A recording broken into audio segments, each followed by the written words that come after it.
यहाँ का जो सिचुएशन मेरी लाइफ में, जिंदगी में मैंने कभी ऐसी हिंसा नहीं देखी जो मैंने मणिपुर में देख रही हूँ।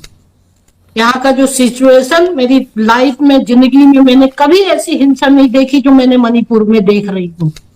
ये मुझे कल ही इसका जो वायरल वीडियो हुआ था और किस तरह से हमारी मणिपुर की दो बहनों के साथ जो निवस्त्र करके उनको घुमाया गया और सामूहिक उनके साथ दुष्कर्म किया गया, ये बहुत ही एक प्रकार से ऐसी शर्मसार, पूरे देश को शर्मसार करने वाली घटना है जिससे मैं बहुत दुखी हूं और सही मायने में मेरा मन बहुत व्यथित भी है कि किस तरह से हमारा जो मणिपुर स्टेट है, इतना मतलब यहाँ की कला, इनकी संस्कृति, यहाँ का खूबसूरत, और यहाँ के लोग भी बड़े सद्भावना से रहते हैं सारा कुछ।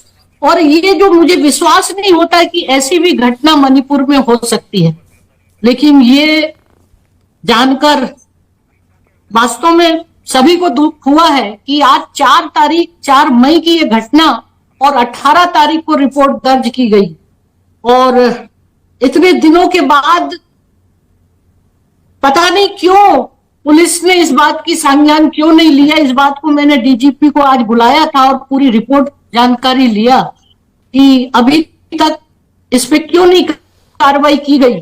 और मुझे लगता है कि जैसे ही ये वायरल हुआ और इसके बाद ही उन्होंने इस रिपोर्ट के बाद शुरू किया, उन्होंने सर्च ऑपरेशन और एक व्यक्ति को गिरफ्तार भी कर लिया। और मैंने कहा कि जो अधिकारी पुलिस थाने में जो इंचार्ज है उनके ऊपर भी सख्त कार्रवाई होनी चाहिए कि उसने इतने दिन तक उस एफआईआर पर संज्ञान लेकर उसकी जांच क्यों नहीं की, उन मुलजिमों को क्यों नहीं पकड़ा गया।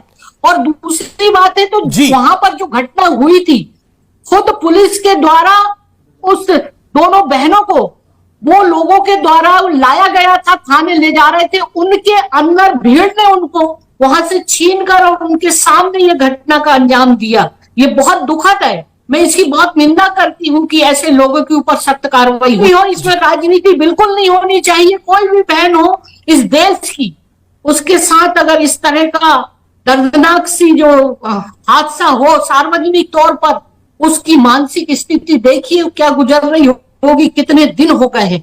और इस पर निश्चित रूप से मैं चाहूंगी कि हमारे केंद्र में माननीय प्रधानमंत्री जी, होम मिनिस्टर साहब इसमें बहुत सख्ती से कार्रवाई करना चाहिए।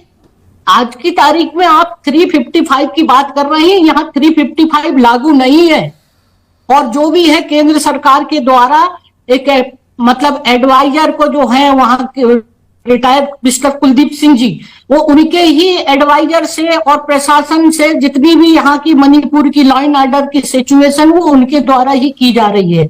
मैं तो फिर भी क्योंकि मणिपुर की गवर्नर होने के नाते मैं पूरे लोगों के पास जो आज विस्थापित है, करीब 350 कैंपों में 60,000 के लगभग बच्चे, महिलाएं, पुरुष, मैं चुराचांदपुर, कांगपप्पी दोनों कम्युनिटी के बीच में जा रही हूँ और जितनी हेल्प हो सकती है मैं उनके लिए मदद कर रही हूँ। ये घटना का संज्ञान अगर कोई मेरे पास, जितने भी लोग मेरे से कंप्लेंट किया है या डायरेक्ट मुझसे फोन पे किया है, मैंने इमीडिएट एक्शन लिया है।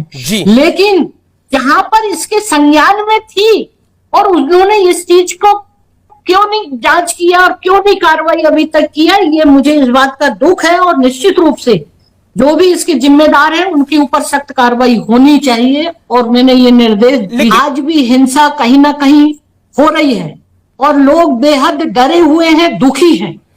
अब इन सारी चीजों को लेकर बहुत जरूरी है कि केंद्र को इंटरफेयर करके दोनों कम्युनिटी को बिठा के और इस पे चर्चा करनी चाहिए। जो भी उनकी प्रॉब्लम है, इशू है, जब तक इन दोनों का इशू को बैठकर और सुलझाया नहीं जाएगा तब तक यहाँ हिंसा और वो शांति, पीस आना मुझे बहुत मुश्किल लगता है। मैं आपके सामने ओपनली बात कर रही हूँ। मुझे जो लग रहा है, यहाँ के लोगों को दुख और दर्द को देखती हूँ, मिलती हूँ, वो हमेशा मुझसे पूछते हैं कब पीस आएगा, कब हम अपने घर पर जाएंगे। आज ऐसी सिचुएशन है, फायरिंग चल रही है, लोग खेती नहीं कर रहे हैं, ये कब तक चलता रहेगा? इस तरह की शांति नहीं होगी तो लोग 2.5 महीने से उनका घर जल गए हैं, 5,000 के लगभग घर जल गए हैं, 60,000 लोग आज कैंपों में रह रहे हैं, खेती नहीं कर पा रहे। स्थिति के बारे में मैंने आपके सामने रख दिया और बता भी दिया मैंने ऊपर भी, और मैं बहुत दुखी भी हूं।